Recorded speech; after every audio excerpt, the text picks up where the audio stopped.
Good evening, everyone. Welcome to Environmental Coffee House, and I am Sandy Shellis, and this is my guest, Dwayne Custer, and it's really great to see everybody. Say hi real quick before I It's good to screw see you up. too, Sandy. Hello. I know it is. Let me make sure we can hear you. I think so. Yeah. Hello, Anthony. Yeah. Hello, Kim. Thank you for moderating and Looney Tunes. And hello, what you can do, Jake and Old Sage Joe, Andre, Retro Boomer. Hi, Andre. Haven't seen you in a while. It's great to see all of you. And thank you, moderators, very much. Soul Life. Hello. He is an EC Stan.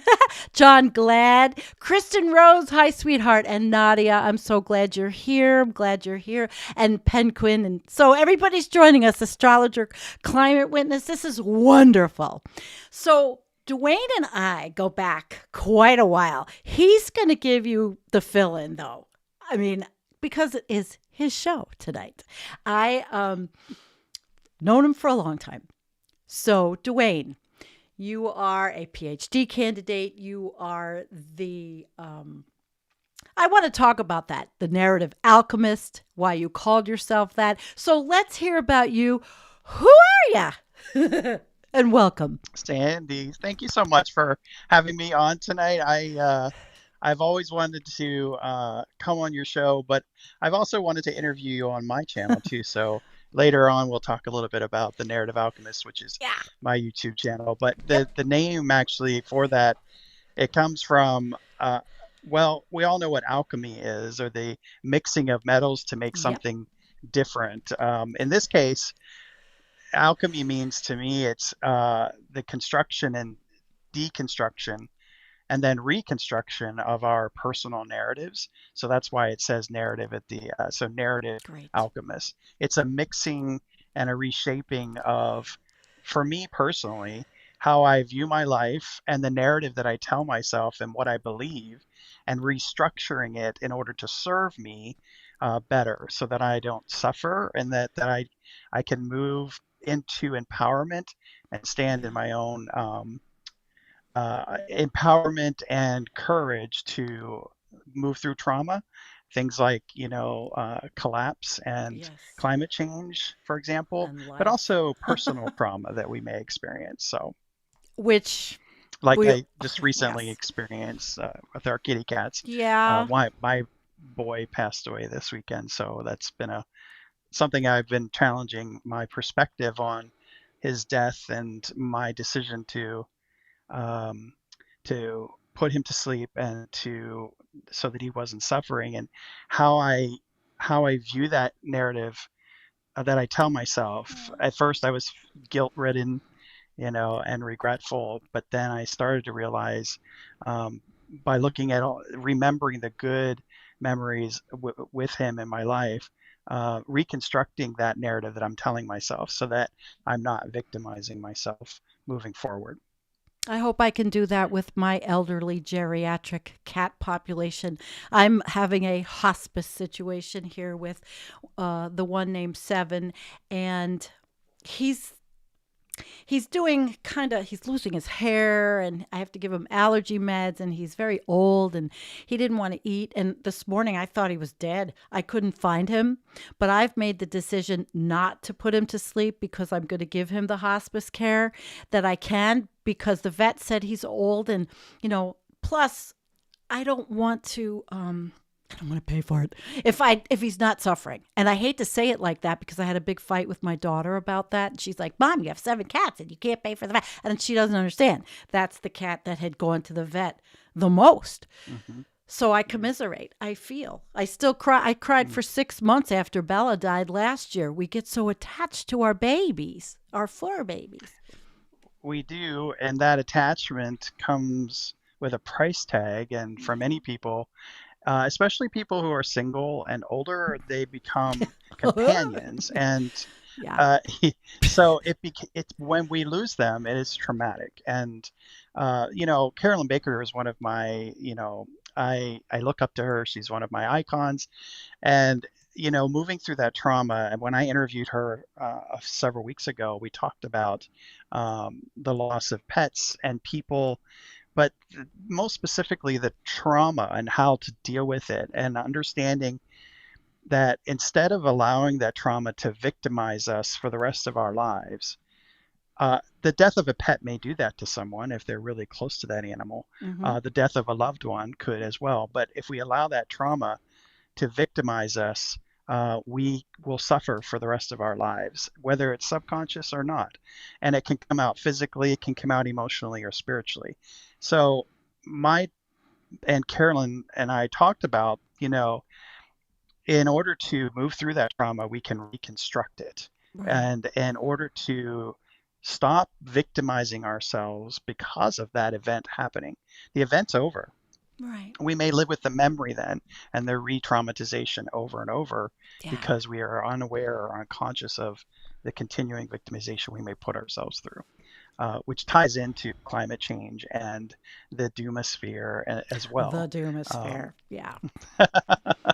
I say that in quotes because doomosphere to me has become, well, it started in 2017. I went down the rabbit hole that Sam talks about, uh, Collapse often Chronicles, on, Sam. Yes. yes, Collapse Chronicles, and uh, you know, really trying to um, understand why I identify with that word, and Okay. how did I get into this depression and despair and sadness over climate change and climate catastrophe and chaos, and also human collapse and the things that humans are doing to one another and to other earthlings, and really finding out why is my emotion so strong with that, and understanding that helped me move through the initial going down that rabbit hole of despair and darkness, and moving out of it to a point of, okay, first I need to accept it, and then I Right. need to move into a state of how can I empower myself and not victimize myself because these things are happening and I really have no control over them. What do I have control over, and what can I do to That's improve my life and perspective? a great point Um, because control is a big issue for a lot of people. yeah, and that's Carolyn's work. Hmm. Carolyn, and then Michael Dow before he passed away, and so many others. Even Jennifer has, on this show, as well as when she was on Extinction Radio and a few other, even doing her own video like Methane Monster and stuff. Oh, There's a sense of Jennifer. Oh, we're Jennifer. delivering that, yeah, there's a sense of we're delivering the information, but a lot of people don't know how to process it and really what to do with it. So we come together in a community. And then that's where it stops. We have an hour together virtually on a YouTube channel, but then we all back to our lives.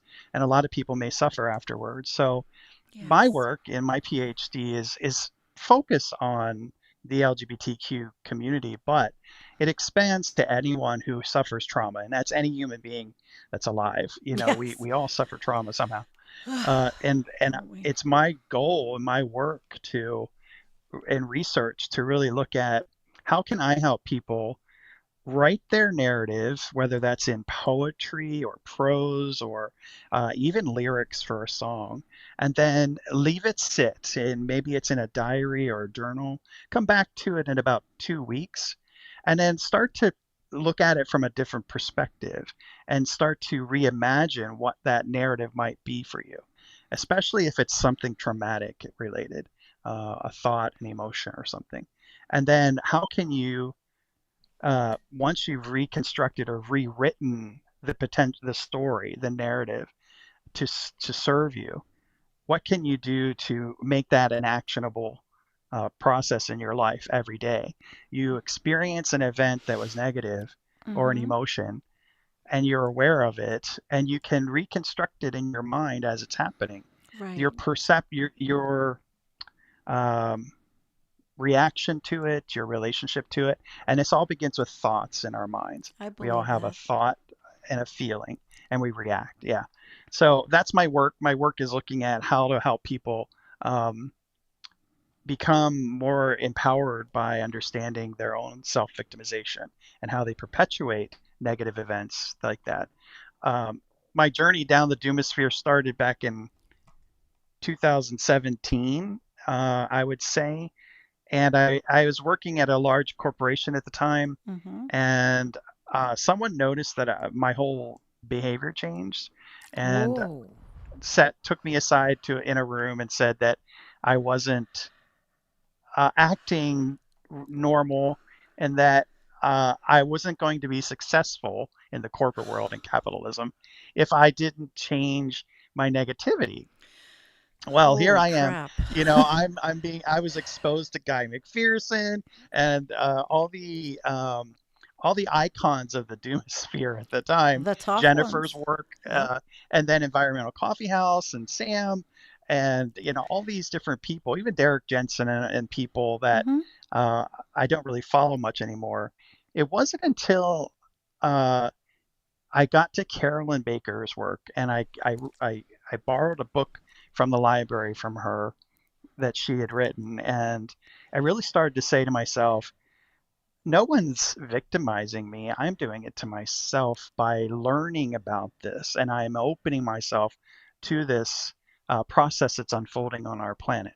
And I Yeah. have a choice. That was the key. I had I a choice to either understand what I was feeling and experiencing and all of the data and the articles behind it oh yeah. and research, eh, or allow all of that to affect me without any control. So I'm victimizing myself because of that. Um, and the victimization also caused suffering. Oh. Were you gonna ask a question? Well, I was going to say victimization. I think I learned pretty quickly not to do that with this. And I did go Hmm. to Carolyn Baker's 2017 workshop with Dean, and I guess there was some sense that I knew, even though I didn't know, and I was living a life, but I didn't know what was going on really. And I was in research administration, but we were doing different kinds of research. And but I really do think that I kind of did not do the whole victimization of myself because I had been down that road with other situations in life, and I didn't want to Yeah. let this happen. But not everybody can do that. So you built resilience towards the future by going through trauma in the Oh past yeah. and working with it, working Mhm. through it. Mhm. Yep. And climate change just became one of those things that it's a traumatic event for many people, but for you it was, I'm facing it with courage and resilience, and I know what I'm looking at, and I'm not I going know. to allow it to No. victimize me. It That's hurts, awesome. but it Yes, it hurts. does. And war Yes. hurts and a lot of it hurts, but Yeah. not everybody can put it. Maybe I compartmentalize sometimes or put it away, but not everybody can. And that's where someone like you, like Carolyn, like Michael, who is a huge loss to all of us, comes in. And maybe Dwayne, you can step in a little bit in your channel and your discussions and your helping. That's what I'm trying to do. So on that channel, then it on YouTube, Mm-hmm. it's under my name, Dwayne Let me Custer, but show it. the oh, okay. Let me get it up and Yeah.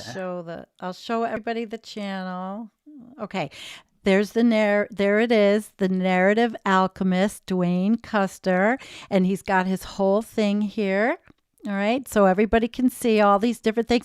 You can the archetype, the heroes, the enemies and monsters. You talk about Carl Jung like Carolyn does. It's very interesting. A lot of deep videos I found they are, and if you guys want, if you're into it, you should definitely check him out.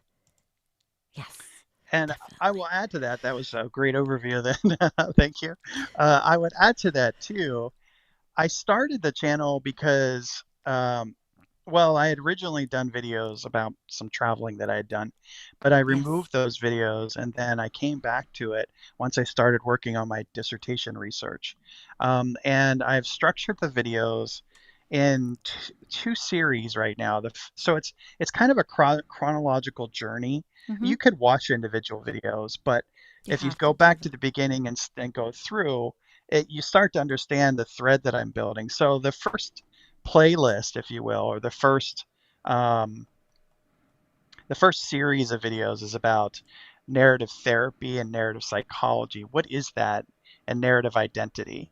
And how can we use narrative therapy where we rewrite our story or we tell our story to another person, It was the year of the and in something bicentennial of the called a United life States. Sorry. in some that's right.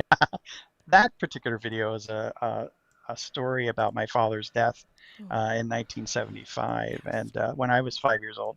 So that's where I started. I started with a story that was a traumatic event in my life, and how I reconstructed that story, and then eventually published that paper in a journal to talk about how I was able to use that story to overcome the trauma of my father's death, but also to understand how his death, his passing, affected me as a child that I never dealt with until I was into my 40s and 50s. Right. So that first series of videos talks about how you can write small snippets, 6 to 10 words of an event that you might have experienced. They're called 6 word memoirs. So I talk a little bit about how to do Yeah. that, and I then did how to go watch that back and one. reconstruct that. Yeah, that's a project that's been going on for quite a while. It's a really popular website, 6 word memoir. And then the second series or playlist is about the hero's journey.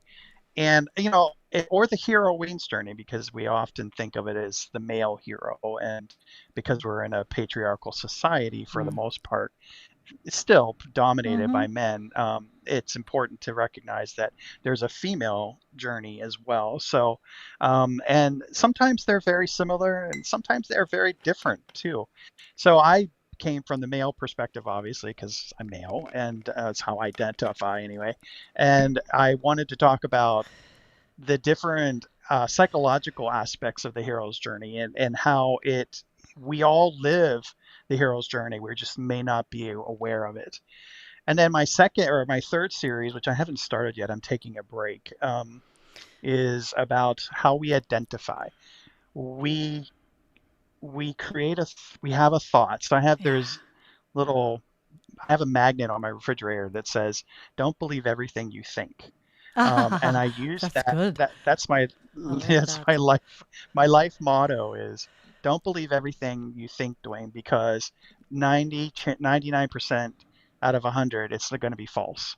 And we do it all the time to ourselves. We're constantly victimizing ourselves. I'm not good enough. I didn't do that right. What if I did this? Oh, hell Second yeah. guessing myself. This person doesn't like me. I don't like me. All these thoughts going through our, the earth doesn't like me because the climate change. So because I'm human, I'm evil because I've contributed to the carbon Oh, in the atmosphere. So all these thoughts, I still but do that we a little believe bit. them. Yeah, we all do constantly. It's the awareness that we do it that helps us to get out of that mind set, that process. The thing that really gets that I talked to Carolyn about in my interview with her was how we connect and attach ourselves to those thoughts and identify with them, and we become them to the point that sometimes we become dogmatic about our beliefs and Hmm. about how we view, for example, climate change. The Right. evidence says this, and this is a fact, versus, well, is it? Maybe we can allow ourselves to be a little bit more malleable to understand that we don't know what the future holds. We can guess, but again, the only thing, we are living in a present moment. The past is a thought and a memory. The future is a Never is. guess. We Yeah. haven't moved into it yet. Yeah, So, definitely. It isn't um, here yet. yeah. We can try to make it better, And but we it's going do to that in the happen. doomosphere. We might read an article, like I go on the Guardian or whatever, and I'm always reading the climate change articles and things like that. And I say to myself, "Oh my God, the panda or the polar bears, they're dying, and Yeah. I'm sad and depressed." And I attach myself to that information without stopping and saying, why am I attaching to that information? Why do I feel this way? And what can I do to either take an action, whether that's just stop victimizing myself through my Hmm. own thinking, Hmm. or maybe donate to a climate change Right. um, organization that can help with that. Something that allows. What I did this summer was community gardening. That was my action, going out That's there awesome. and really bringing the community into the gardening. So I was talking with the fellow community gardeners and making friendships and sharing ideas and talking about jobs and our local community and It's food and beautiful. insects and birds. So, Yeah. it's an organic garden. So, but that Like was mine. very Hmm. empowering to do that. And it gave me the courage to also connect and with my some of my neighbors here. I'm in an apartment building, so there's a lady down the hall whose husband passed away early this year from Oh. Alzheimer's, Oh. and I connected with her. There's young couple that live next door to me who had a pet pass away last year, and so we've connected. And there's Oh. a young gay male couple downstairs that I've befriended, who's had a lot of issues since they've lived here, but we've built a friendship, and that community really was my way of acting on the victimization that I was presenting myself by reading that climate article about panda or polar bears. I want to Right. say panda bears all the time.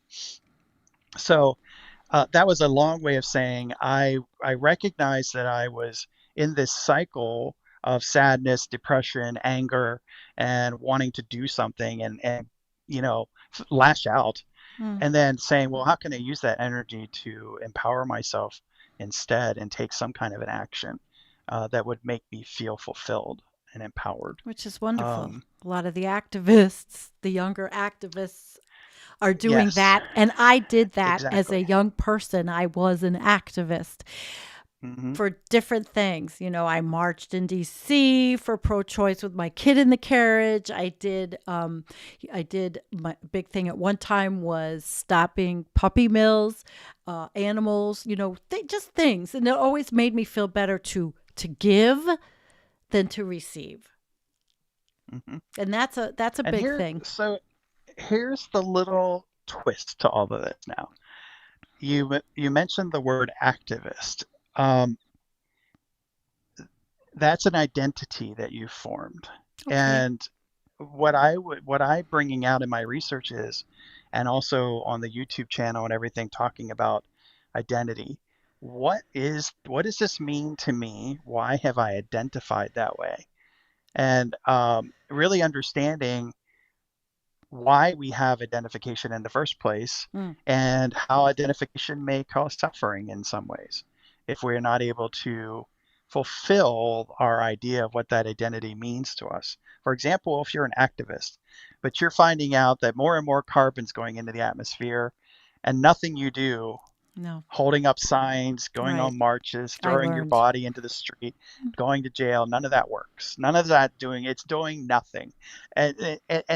But stopping and saying for yourself, or in this case, I did this for myself, and I'll relate an experience in San Diego, where I was living in San Diego and I was walking home from seeing a movie.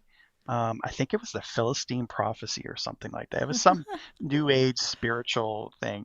And I had the Okay. Peaceful Warrior, the book Pierce Peaceful Warrior in my backpack. And if you know anything about San Diego, they have Balboa Yep. Park and it's big and beautiful.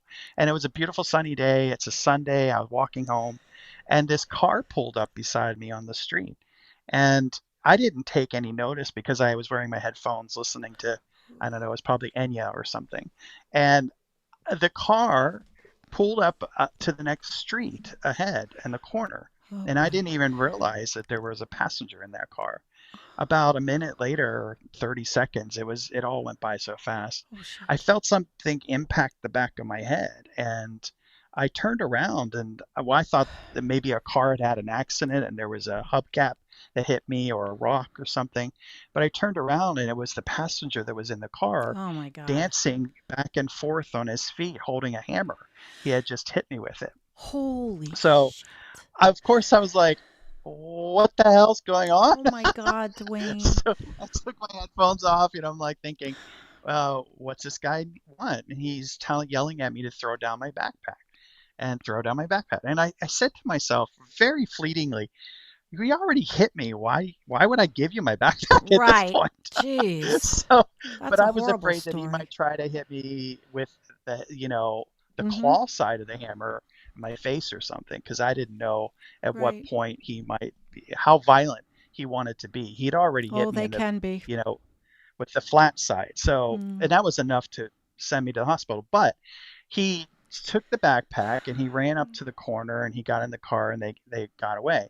However, well, I thought they got away. They were followed by a bunch of people who saw everything happening. There was several pedestrians and bikers who stopped and Oh, were God. helping me and calling an ambulance. The whole time, as I'm bleeding and everything's going on around me, the world just kind of stopped for me.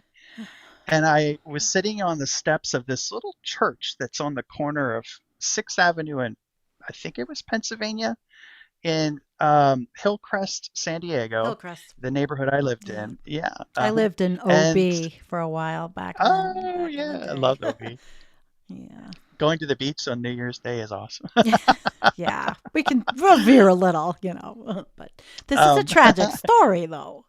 so Ugh. I'm sitting on the stairs. Well, the tragedy turns into something wonderful actually. And I, the world was very hyper. I could the green of the plants that were next to me were vibrant green, and everyone's voice was not loud but melodic, and Oof. it was like people were kind of singing. Um, Really? it wasn't, I didn't have a problem with my brain because many people might ask, well, did he hurt did you Right. have your brain hurt in any way or blood impact or something like that? No, Oh. everything was fine. I did have a major skull indent of about 2 millimeters and Ow. crack. And so Yuck. I had to have, a metal sutures and everything put in. But I was put in a neck brace. I was taken to the hospital. And here's where the story starts to really like morph. I was in the hospital bed. I went through the natural responses: anger, sadness, pain, Mm-hmm. um, just confused at why would that person do that? Why didn't they just ask for the money or my bag if they wanted anything? I hope they read the book Peaceful Warrior that I had in my bag. Yeah. I was all Yeah. these things that I was All just those saying things. because I couldn't sleep. I'm in the hospital alone. My friends Mm. didn't know where I were. My phone was Oh, taken. man. Cell phone was put in my backpack. And so I'm just laying Jesus. there in the bed and crying and everything else. The Oh. normal human responses. Yeah. I did get released the next day after two MRIs and everything, and wanting to make sure that I could walk and there was no internal bleeding or anything like that or pressure my brain.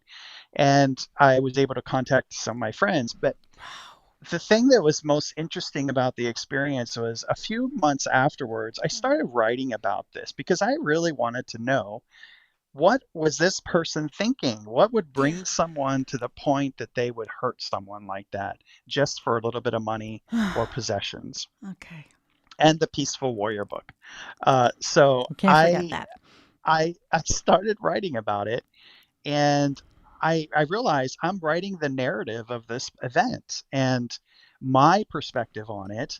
And I started to read into the story, the victimization that I was putting myself through. I was Oh. angry. I wanted to get revenge. I wanted this person to go to jail because he was caught and he was sentenced, and he was sentenced to 3 years. And there were people Wow. luckily that helped uh, me and the defense attorney and everything, that who was prosecuting. They were witnesses. A lot of people stepped up and wanted, You're lucky. because it turns out that and they had also held up a few other people during the day. They didn't use but they had a gun. They didn't use a hammer on anybody except Shit. me. So it wasn't like completely That's violent, but It was um, completely violent. I'm sorry. That's completely violent. A hammer is well, yeah, completely it violent. was against, yes, but it took a hammer over my head to wake me up. And here's why Okay. I say this: because I allowed myself to perpetuate this experience over and over and over to the point where I couldn't function. I couldn't function Mm, emotionally and mm. in life at my job and everything. And the same thing Oh, happened when I experienced the climate change rabbit hole. I couldn't wow. function in Wow. society because it's a norm. And I Right. had to figure out, I had to stop and ask myself, am I going to victimize myself or am I going to empower myself? And I chose to empower myself. So I Good. rewrote the story from his perspective. Damn. He woke up, he was having a really bad day, his rent was due. He was invited by not so great of a friend to go out and joyride. They may have been doing drugs. He might have, he may have no care in the world. He might have been completely emotionless, like a psychotic. Who knows? But I wrote this story that said he had a need, and it, that's a great comment by there. Child abuse Yeah. is one big reason to create these Yeah. guys. Yes. That's why I put it up. Um, Thanks, Hans. and that's a great perspective. If Yeah. I didn't write it that way, but what if he had been abused as a child? Now, that's not saying I forgive. It's Right. not saying It's I'm just ever going to understanding. forget. Uh It's huh. understanding and it's empathy. For me, Yeah.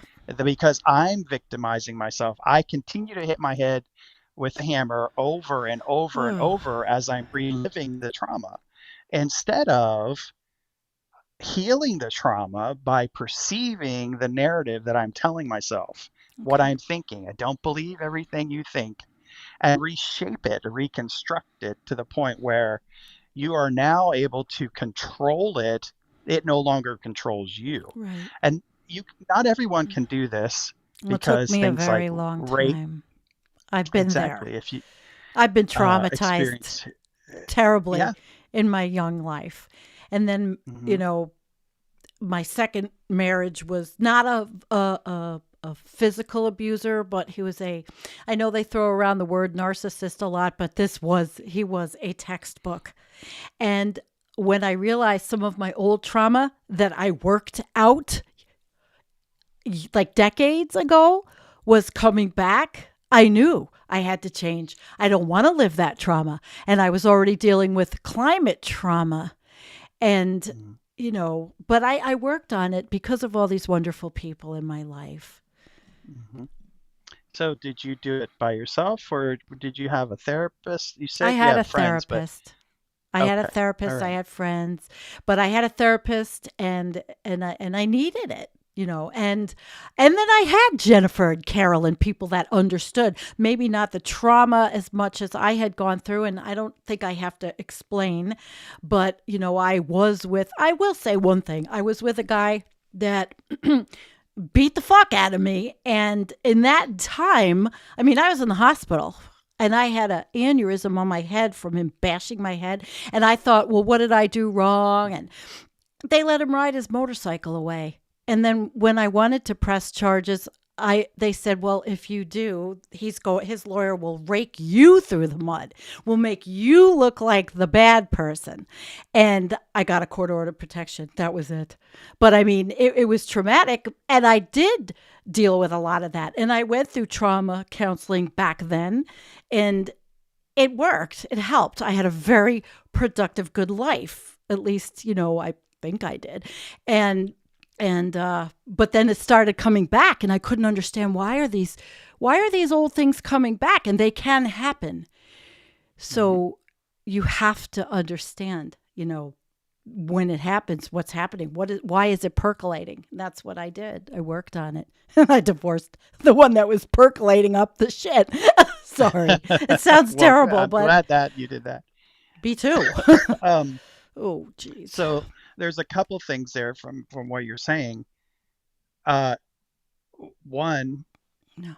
the victimization was external in this experience, and um, I'm not. Now, a lot of people will say, well, you're saying you have to forgive that person or forget about the experience. Like, no, that's not what this process is all about. This process is about how do I relate to me and how do I Yeah. stop victimizing me because of that external experience. And you were able to do that. And then as it percolates back up because of another trauma that you may be experiencing, Yep, I you recognized it. may start to relive, yeah, those traumas in different ways. So the research that I'm doing is focused on that. How can I be aware of that happening in the moment? And how can I stop and restructure it? It may not happen overnight. This takes time and practice, dealing with, first of all, very strong emotions and memories and thoughts. Yeah. But and then secondly, being willing to go into yourself, and to be self-aware enough to say, this happened to me. What am I doing to myself to perpetuate that victimization? Um, Mm, not forgiving or forgetting the person or the perpetrators. That's not the intention here. The intention is for us right. to grow, develop, and empower ourselves so that Absolutely. we can be the people that are the warriors, and Yes. not with violence though, but with strength and courage, and Going to the and gym in the old and days. laughter and joy. Yes. One thing Carolyn was talking about was the that we talked about was experiencing joy. That's one of the things that's an end result of this process that I am sharing with you tonight, is how can we find joy in the littlest things and not allow, Yeah. for example, climate change to The little victimize things. us. Right. Yeah, exactly. The So, things, the kitties, the tomato, mhm, you know, the mhm, blades of grass, the running around and seeing the butterflies and the bees because I don't mow, and yeah.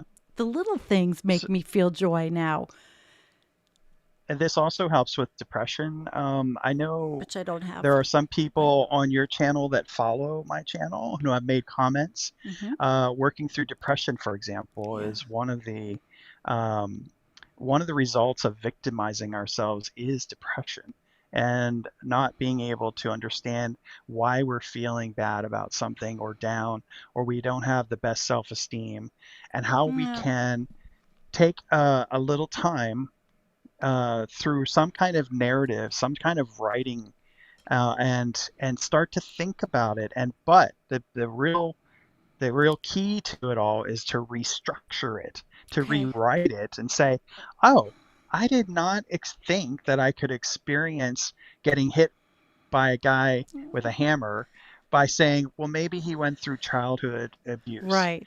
And Right. how can I see that experience from in his shoes and forgive me for being the person that's constantly hitting myself over the head with a With hammer? the It again. sounds crazy. No, it doesn't. I get it. It doesn't sound crazy.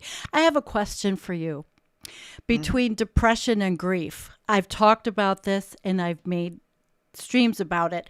And it took me a long time to realize I was feeling grief and not depression over the climate. When I started learning everything, I always knew about pollution from the research that was being done on my campus where I worked. But the grief, I don't think I'm depressed, and I don't think so. But I should be in a way because of all the things I know and my chronic pain. I'm in pain 24/7. I've had 3 back surgeries, a neck surgery. I have a lot of adversity in my life, but I don't want to live it. And I don't victimize myself, but I don't actually can't tell you how I got here exactly. Hmm. I really don't. But Grief talk about is a grief. valid, grief is, as Carolyn Baker would say as well, a valid human emotion and experience. And it's something that we should allow ourselves to move in and with and eventually through grief. So this weekend, when I had to make the decision to allow my kitty cat to pass instead of suffering, I experienced That's deep what I'm worried grief about. and sadness, which was coupled with depression. And now here's the difference with depression. Depression is that, oh, you get that little kitty cat sound. That's mine and That's a Jennifer's. It's that's our a favorite an little. angry cat. Maybe not. um, I don't know. yeah.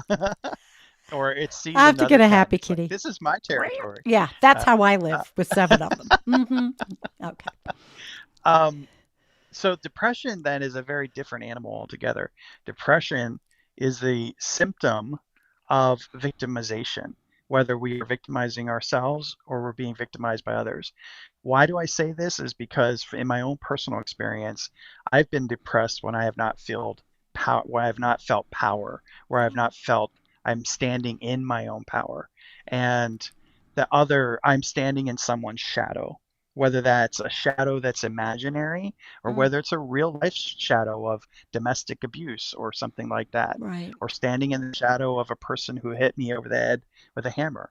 I was depressed after getting out of the hospital because I Oh, allowed him and that experience to control me they used to say instead of live rent free in your controlling it. head. Yes. Exactly. Don't Yeah. believe everything you think. That's the one takeaway from this show tonight. Don't believe everything you think. And if you stop and think about that, Right. you're like, oh, you know what? That's a great point. I have two comments. I think it's really important that I bring these up now by Tommyist because I think we have to be careful with the language, not victimizing yourself each time a person has an intrusive memory of abuse they endured. Saying that is self-victimization is problematic. And the other one is you can't just flip a switch in your mind to change it. The idea that you can has been integral to the stigmatization of mental illness. Thank you for those, Yes. Tommy. Can we Thank you. go there a little bit? Yep, and I was Okay. going to mention that as part of the narrative therapy Oh, thank you. series that I have on my site. So, narrative therapy is a cycle, it's a branch of psychology and clinical psychology where the therapist sits with families or individuals and they they have a life interview where the therapist is their primary job is to bring out the narrative or the story that the client is telling them. And the client is telling themselves Mm-hmm. and or that they've experienced. So they shape that story. Then they begin to isolate a problem or an intrusive thought, a memory, an Okay. emotion, and they name it. So they're isolating it, externalizing it, naming it, and beginning to see that they are not that. They are not identifying Right. with that intrusive thought.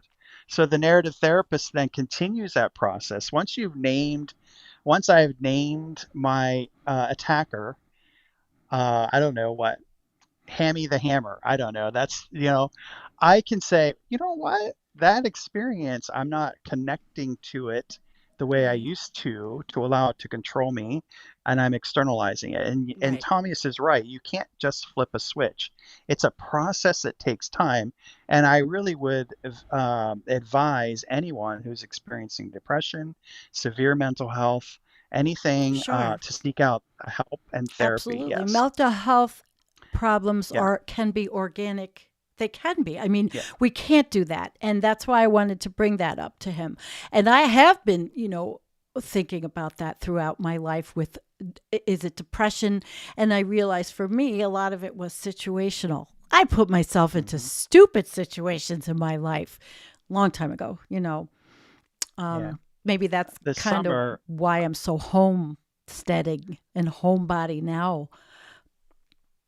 well, Maybe. some people, it comes naturally to them to flip that switch. Mm. It's almost like it's built into them. I'm not sure if it's genetic, or evolution or what, but sometimes people are can be, can grow into such self-awareness Hmm. that that switch does just change, where they can say, I'm doing that to me. No one else is doing this to me. Yeah. I'm doing it to myself. I'm not saying that's everybody. There's a lot of people that are not comfortable and Right. fear going into themselves and being aware of their dark caves and the deep darkness of our souls. We all have it. But it's coming through that, like in the hero's journey, coming through those dark caves to wake up one morning and say, well, that's schizophrenia is a whole different Oh, topic, sure. Well, but Tommyist. he Yeah. brought it up, and I just wanted to close with that Yeah. because, of course, we're differentiating Yeah. between that Yeah. and and this conversation. Physical, chemical, mental health issues are completely different from what I'm talking about. uh, dealing with certain traumas or troubling events we've been through. Hmm. So I'm glad you pointed that out because it is Thank a you, Tommy. differentiator. Yes. Yeah, Tommyist. um, He's the so Tommyist of I, them all. I invite anyone who is not experiencing anything troubling like schizophrenia, Right. that may have mild depression or some kind of a symptom that's more negative that's holding them back in their lives, to look at narrative therapy, for example, as a Hmm. potential avenue to rewrite the narrative that you're telling yourself, the Right. stories that you're telling yourself. Um, and it's a process, it doesn't Yeah, it happen is. overnight. And like Tommy has said, we don't wake up one morning and all of a sudden, Right. you know, heaven on earth, the birds are singing and it's Snow White. It doesn't work that way. I still have many days where I'm depressed or sad or angry about something.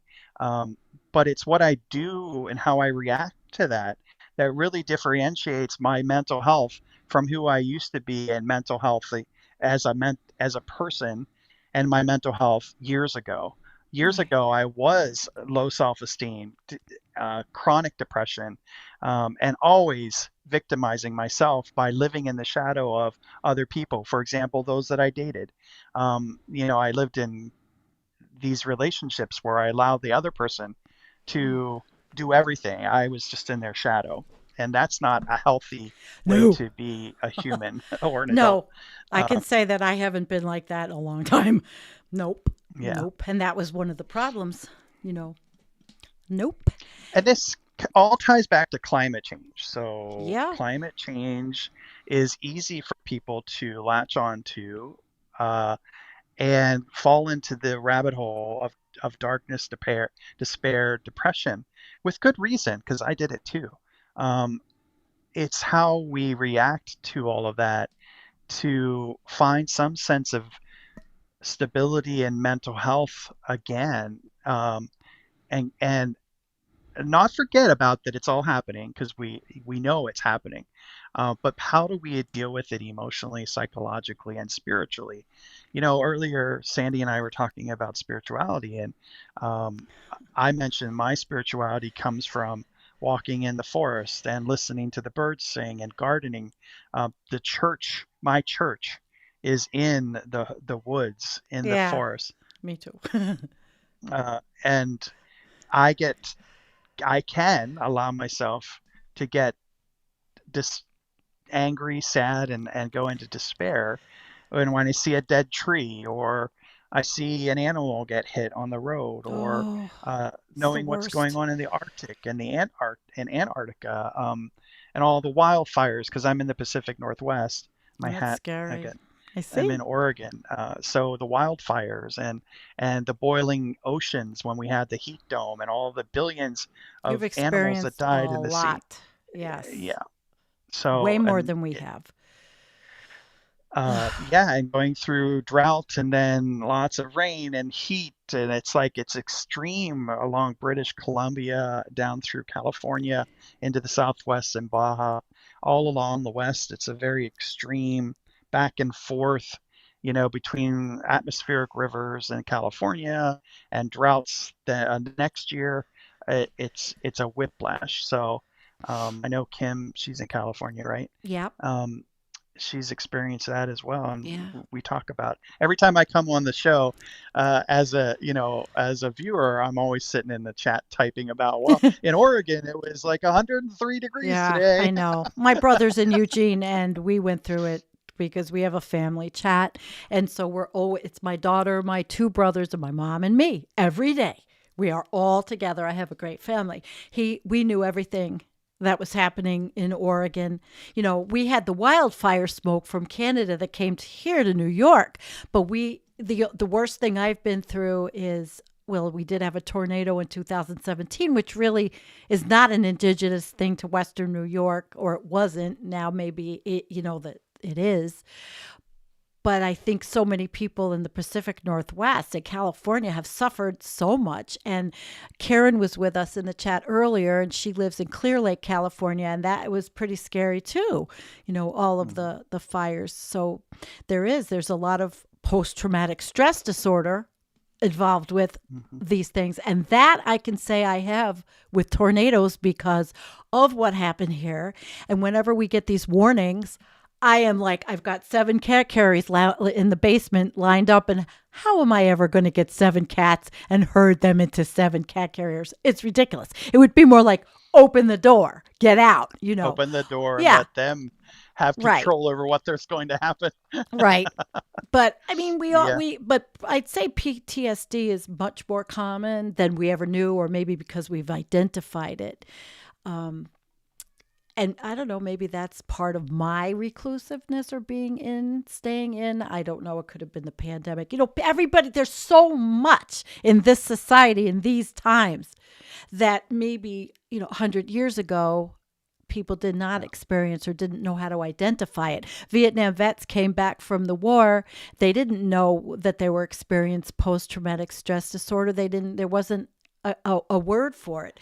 So we understand so much more, but as we understand so much more, it gets a lot more complicated too. And we can thank the internet for that. We can thank Yeah. governments that are complacent with corporations and capitalism, that uh, we're better off divided because they can control us better. They're I believe, like, I'm not an anarchist, but I recognize that Hmm. I'm not a conspiracy theorist either, but I recognize Hmm. there is a purpose behind a lot of actions of the politicians, corporations, even the medical industry and Oh, pharmaceuticals. There is a concerted effort to keep us unhealthy and unwell, whether that's physically, psychologically, or emotionally and spiritually, in so many different ways.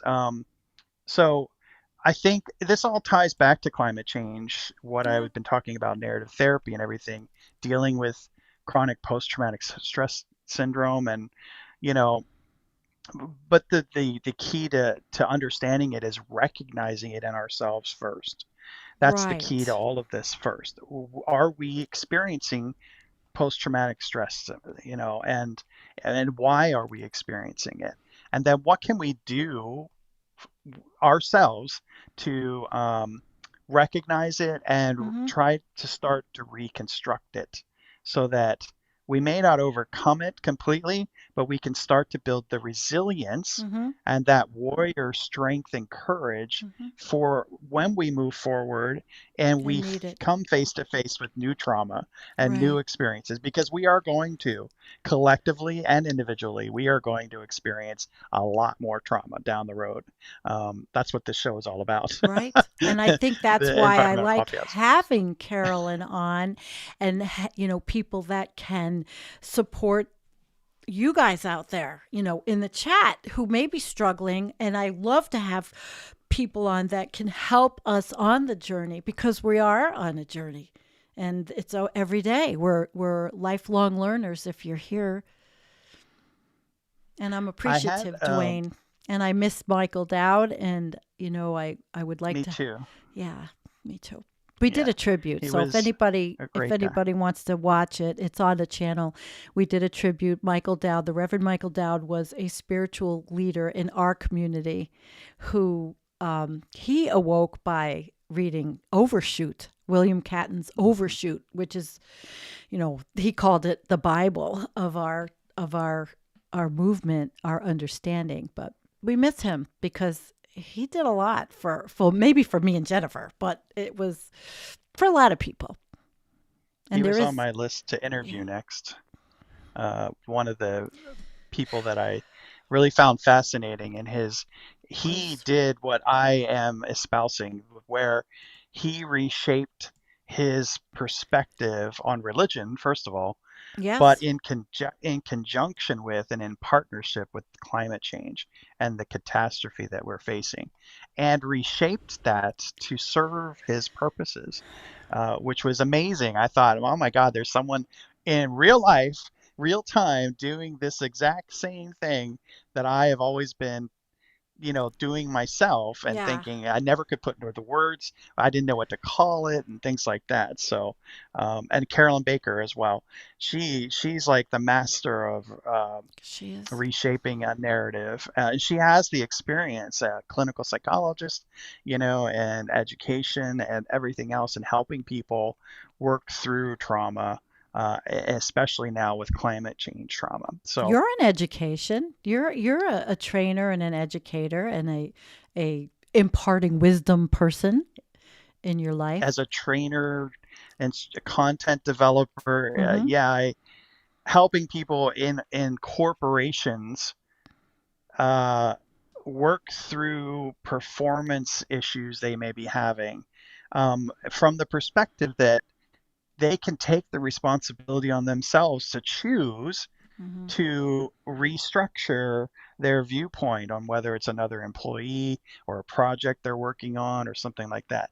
So when I'm developing any kind of functional or leadership training at my job, I'm always coming from the point of view that the individual has the power if they're willing to accept it, to make the Right. change. I did a Um, lot of that in Not my corporate career. change, but they But can they're make changing. localized I, change. I did that Yeah. in my career as an HR Yep. professional. I did a lot of that. And I always was the helper bee. And yes, maybe not the corporation bee as much, Yeah. but I had a lot of happy people that came to my office left happy, happier. Yeah. Well, one of the traumas I also had to experience, well, not really trauma, but Yeah. troubling experience with climate change was working at a corporation, large corporations. I've worked for, I won't name them, but I've worked for, the 50, what's it, Top 50, Forbes, yeah, Forbes whatever. Yeah. 500, Forbes 50. Oh, I've God. worked for four of them now in my career. So you really get And it. I'm always struggling with my own values of climate change and recognizing it and recycling and reducing our footprint. And I need to pay my bills. I need Right. to, take care of my kitty cats. I need to put food on the table. I need a job. Yeah, So but people we're are working in those dance, corporations and you are enhancing their lives.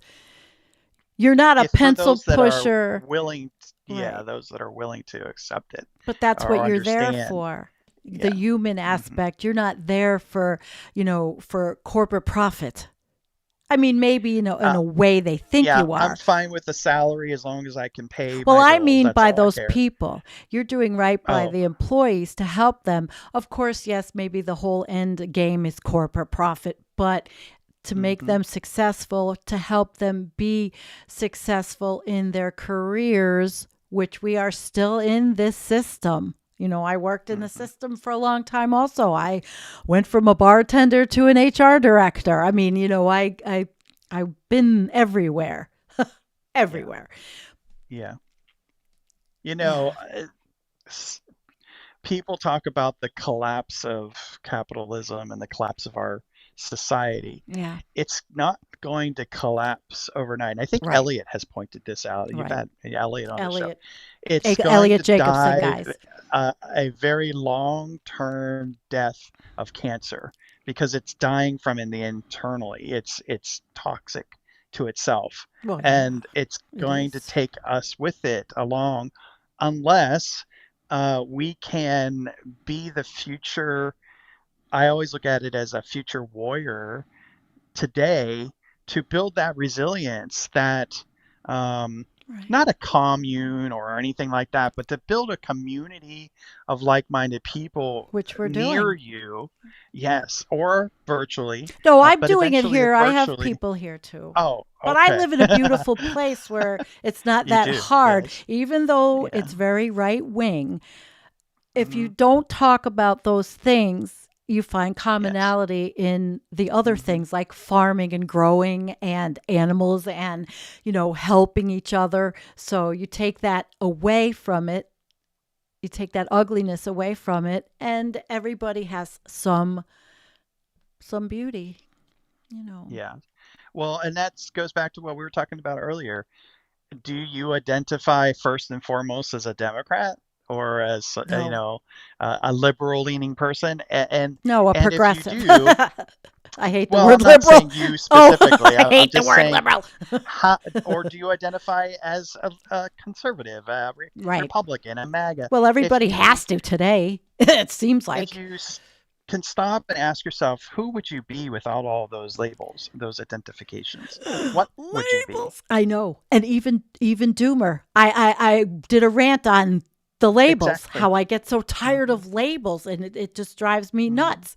And I know I mean, anybody, people have labeled me. They label me nutty, crazy, kooky. I mean, whatever they label me. I don't even give a shit anymore. I'm over all that. Well, But it happens. labels and identifications feed the ego, and our egos are what we we believe is me, the I. And I don't know if anyone in the chat or in the community uh, listens to or follows Eckhart Tolle, but I Oh, would recommend sure. listening to Eckhart Tolle talk about how we identify, how it strengthens the ego, why the ego is important, but not allow the ego to control us and victimize us, which many of us do unconsciously. Oh yeah. Sometimes we can awaken to that and understand that our egos can attack us in many different ways. Um, and Mine again, I'm still talking about does. I'm not saying I'm, emotional, yeah. yeah. I do it Mine does because too, I all do the it when time. I'm doing shows. Sometimes I'll watch a show back, right? Hmm.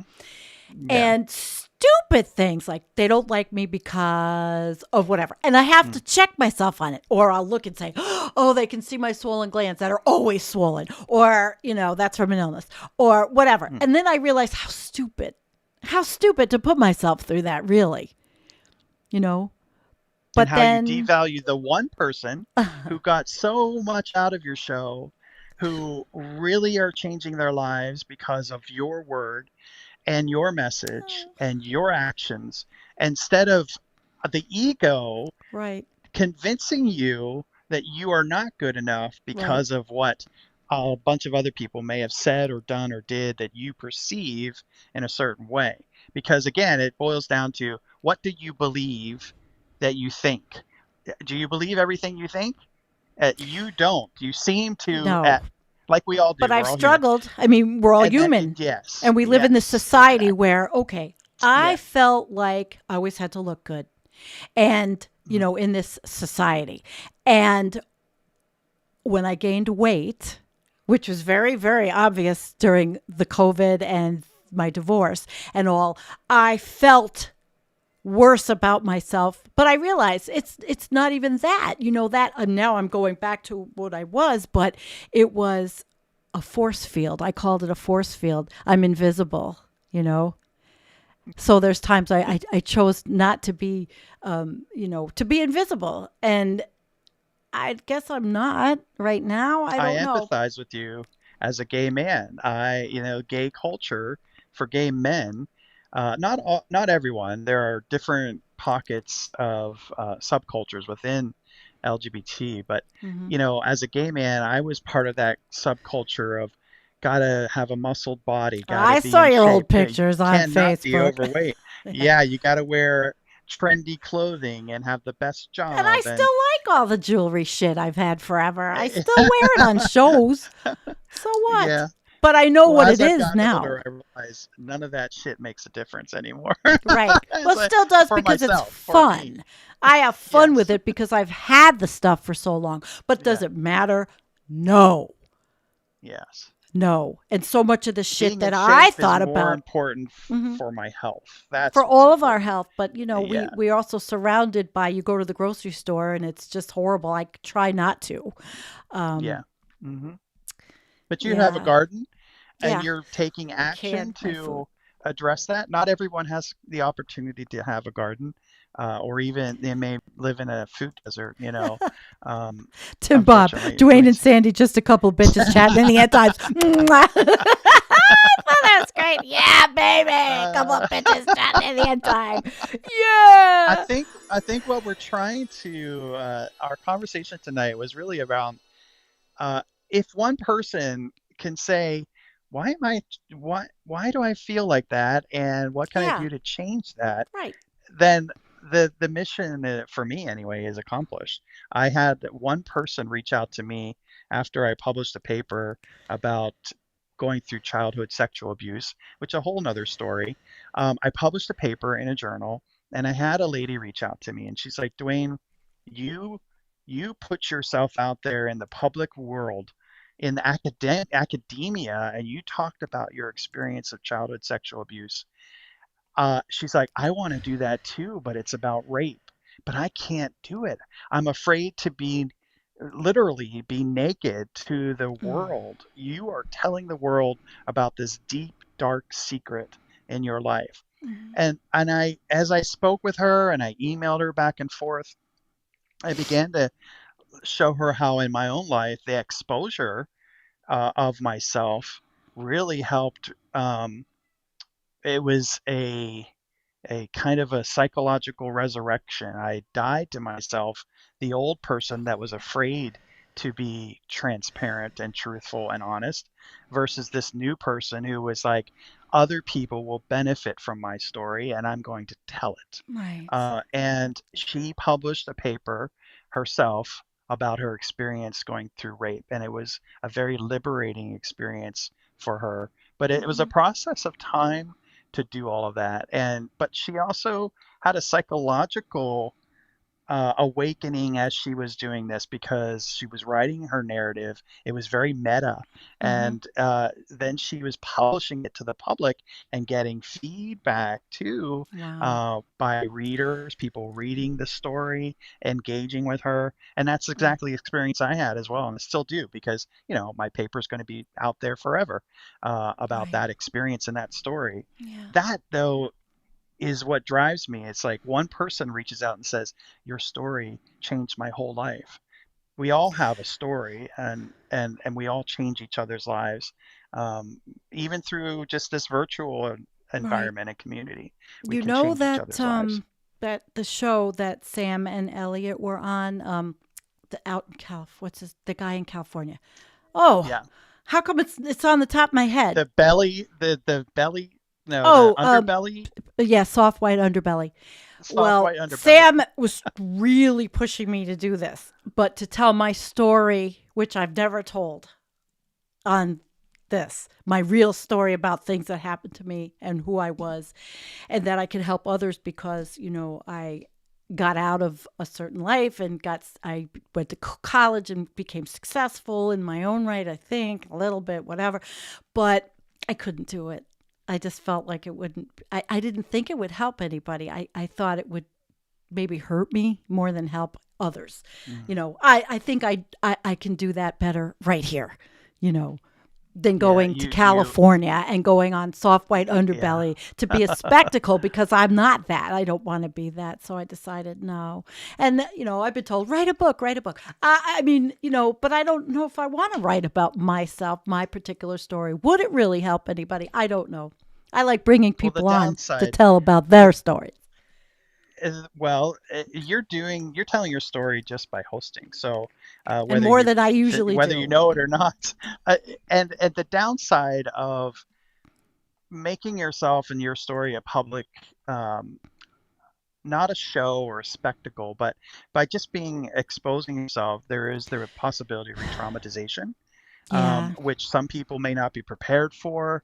You Right. really have to know yourself and really have a deep relationship with who and what you are, and be ready to talk to someone if you experience the re traumatization, by writing about this experience over Mm. and over, potentially, if you edit it and edit it. Yeah. Um, and, if you are just going to go down a deeper hole, you're better off not doing it at all, Well, I don't or know write if it it's in a a deeper journal to hole. yourself. I don't know, because I feel sort of disconnected from those days or Yeah, from what my life was. yeah. Disconnected until it started percolating up a couple of years ago, but I feel disconnected because I worked through it. And it's almost like it was a different person. I mean, you know how we are the same person, but yet our experiences make us a different person. We grow, we change, we learn, we love, we go through so much. I just didn't think it was important. That's all. But I Well, think if for you you is are different. at some point ever ready to do it, I encourage you to Maybe share it. right, But but I don't want to you, go on soft white underbelly or do any of that. oh I'm no, I would perfectly happy choose. right here on little other channels like the Wednesday night show with the letter hack, which I love, with Jake and with Andrea and with Matt, because it's something different than I'm used to doing, and I really took a risk because of I didn't know how people would respond for me restreaming it to this channel. And you know what? I don't care. I'm having fun. Don't watch it if you don't like it, or watch it if you do like it. And it's good. I'm enjoying myself, and it takes me away from the doomosphere. 'Cause Matt's You have very to positive. choose your battles wisely and know where you are ready to take a stand, and that's important. Whether I would not, even Sam, after having that experience with that organization and doing that podcast interview, Hmm. has had a lot of negative experience with it in terms of the comments that were left and Oh, they were everything else. horrible. And he lets it, well, my No, perspective is he's let's. allowed it to, yeah, I mean, affect him in I some don't ways. know if it does anymore, but it is what it is. When we do these kinds of things and we put ourselves out here, you do have to have a thick skin, because if you Yes. don't, you are going to be destroyed by some of it. And that's Yeah. where, I've wrestled with it. And mine is usually, oh, I look a certain way, or I'm old. I have a big issue with aging, being a female in this society, aging, and it's happening. It's like, you can't stop it. What's the alternative? I can die. I'm not going to get plastic fucking surgery. I mean, there's just so much. My God, we could go Mm. on all night like this, And because there's I a lot think of everybody in our courageous, chat is probably key, saying, yeah, well, One there's a lot Piece, of keyboard reach out, keyboard warriors out there who like an enemy, and they will lash out. they'll say and do anything, and that, yeah, and we can use that against ourselves if if Right. we're not careful and We're aware very, of very it. blessed, lucky on this channel that we don't get a lot of trolls. And I will say a lot of it is because of our moderators. And Kim is a phenomenal lead moderator. And plus we're small, and I don't put us out there so much that I want to bring in ugliness and trolls. I'm Mhm. surprised though, but we really haven't. And I'm glad. I'm glad, because lately I've been doom scrolling on Twitter, and I've been posting on it and all that. And I realized that's an addiction in itself, because there's a lot in our climate community on Twitter. There's a lot of anger. And sometimes There's a lot of I succumb inclusivity to here it. too in this community. It's a beautiful community. Uh, Hi, Obsolete Optics. inclusive. Yep. And a lot of people consider different perspectives without too much argument or debate. Sometimes people make a statement. I was like, oh gosh, here we go again. But, for the most part, someone may suggest something or an alternative perspective, and most people are open and minded and accepting. So, Yes. Well, it looks like it's time for us to bring in some of the chat. And let me see what I have. more comments from Yeah. Tommyist. Well, I want to say thank you to Kristen Rose, Sheba Dog, saying, hey, you, greeting joyfully. Thank you for that super chat, sweetheart. That's very sweet, since I did wrestle with that Yay. whole issue of monetizing. I have to say, that was traumatic to do it. Matt talked me into it, and I'm kind of happy. And now I joke and say, I'm a real YouTuber after 7 years. Oh boy. But Your work is valuable. it's Both you and hard to Jennifer do bring this. value. Yeah, and also to pay for everything. I was Mm. saying I do a lot of chats myself. I go on other shows and I blab in chats and say, "Oh yeah, I got screwed by this one." It depends on whose chat it is, though. And it is easy to beat yourself up. I never wanted to. I say, "Oh, I sold out," or whatever I did. But you know what? I don't care. If I want to continue doing this, and eventually I want to retire and have Antonio and maybe Obsolete Optics if he wants. I mean, we've got a team. And we've got Jonathan O running the Facebook page. I mean, there is a team here, and but eventually I might want to say I can't do this. So I'm grooming. What's the the name of the channel is coffee house. Yeah. A coffee Here we house are. doesn't serve free coffee. A coffee house, a coffee house also All right. on the Make me feel side better. serves biscotti and biscuits. So, it's a community. It's a place to socialize. So Right. it, I think you should feel wonderful about the gifts Okay. that people are Oh, giving and sharing. I'm grateful. But I'm not telling you what to do. No, it's not telling me what to do. It's gratitude. I have a lot of that, and I really do pull that out. I feel it, and that's a good thing. It's a good thing. I want to put Gary up. Gary, thank you to Sandy and Dwayne for his vulnerable conversation. We are all little warm-bodied mammals who need to belong and feel beloved. We also transcend this as well. Love matters. Gary's an amazing person. Sends out Thank you, Gary. a Yeah. beautiful newsletter. I have to say, I love Gary. I mean, I Yeah. read his newsletters. I may not participate in a lot of people's things because of time, but he's a beautiful person.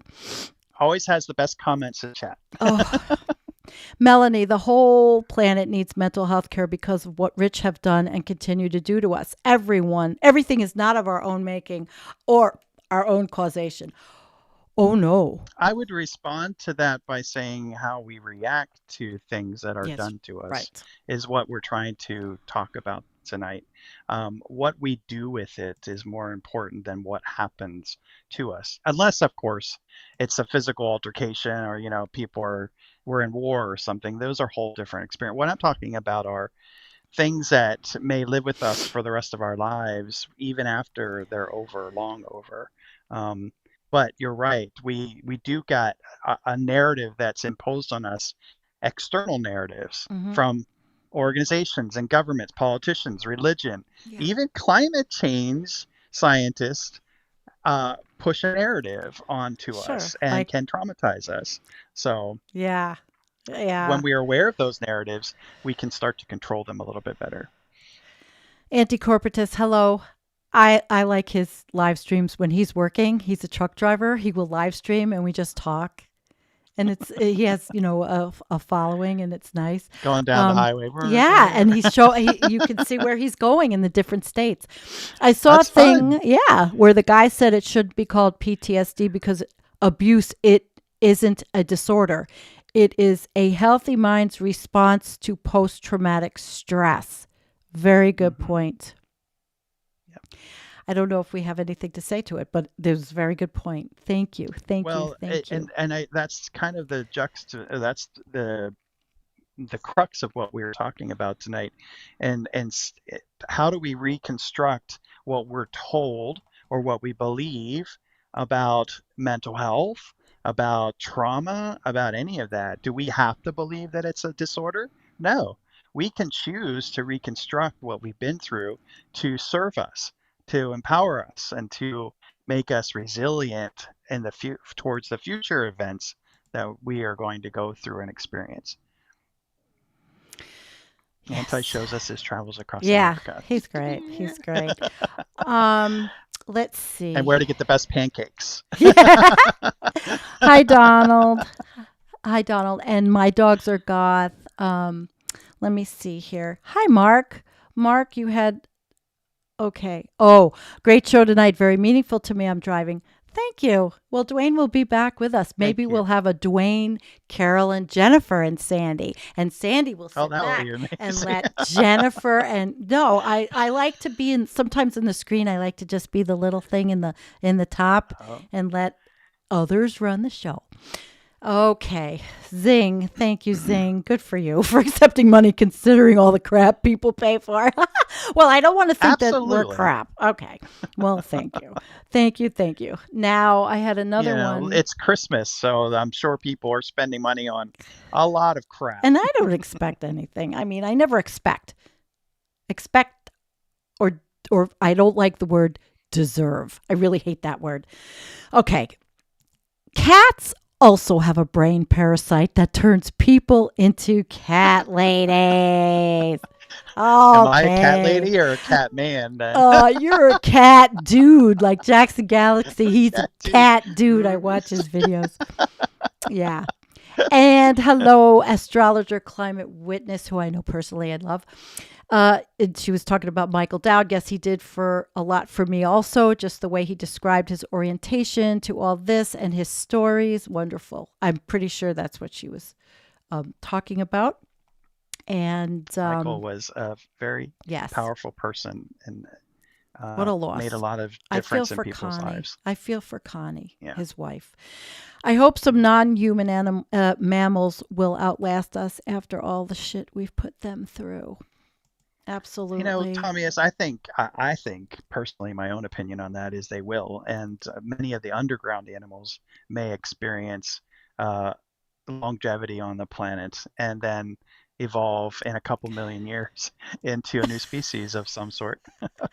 Tim is too funny about the cats. That's just an old Oh no, wives' tale.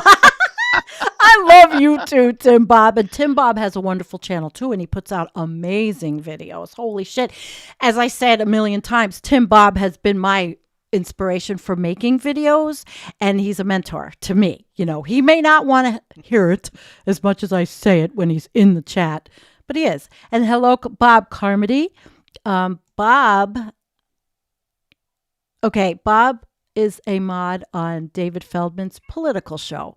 And David Feldman is a progressive who happens really to spell it all out if you want to understand the news without having to listen to 4,000 different channels on Donald Trump and all the shit that goes on. But he gives us a lesson, and he's like he's actually really good, this guy. He's a three-time Emmy writer. I think he wrote, and I'm not sure who he wrote for, if it was Seinfeld. I don't remember, but he's out there, and he's very good, David Feldman. Anyway, if you want to Sandy, be political. you also got me turned on to someone that I didn't even realize was out there doing such great work, and he only does one video a week, Jim McHenry, and Oh my gosh. the climate breakdown. He's so uh, good. Jim McHenry. he's And in my home state of Pennsylvania, in Gettysburg. I grew up they've near been to my Gettysburg. home. I Jim's hosted. great. Jim I and love Tanya his were here videos. for 3 or 4 days in 20, I think it was 2021 or two. Oh my God. I'm losing, but they've been to my home. He doesn't bullshit Wonderful. around. He's No, just Jim. straight to the facts. Yep. Yep. All right, guys. Oh yeah, there's David Feldman's. He's a very good teacher of, and he really does weave a story into this. He's not boring. Okay, so guys, we have been, how long have we been? We have been, Almost an an hour and a hour half. and 23. Holy crap, this went fast. Wow. Well, I want to say thank you, good night, and happy end. Hans, you're wonderful. I feel that it's a blessing, actually, in some spiritual way, which I say I'm not. But you guys, all of you, thank you for being here. Dwayne, I'm going to let you say your goodbyes, and thank you again, Kim and Looney. And I don't know. Oh, and there's something else. Obsolete Optics. I see that you've been gifting memberships. I don't know how to make that work. I'll have to look, but whoever's getting them, I can't see it, but thank you. I love Brett. He runs the Discord. Um, I have a lot of love and it's real. It's real. It's a real thing, Oh, even though I don't hug people like I want to, but I will you host are you. hugging it.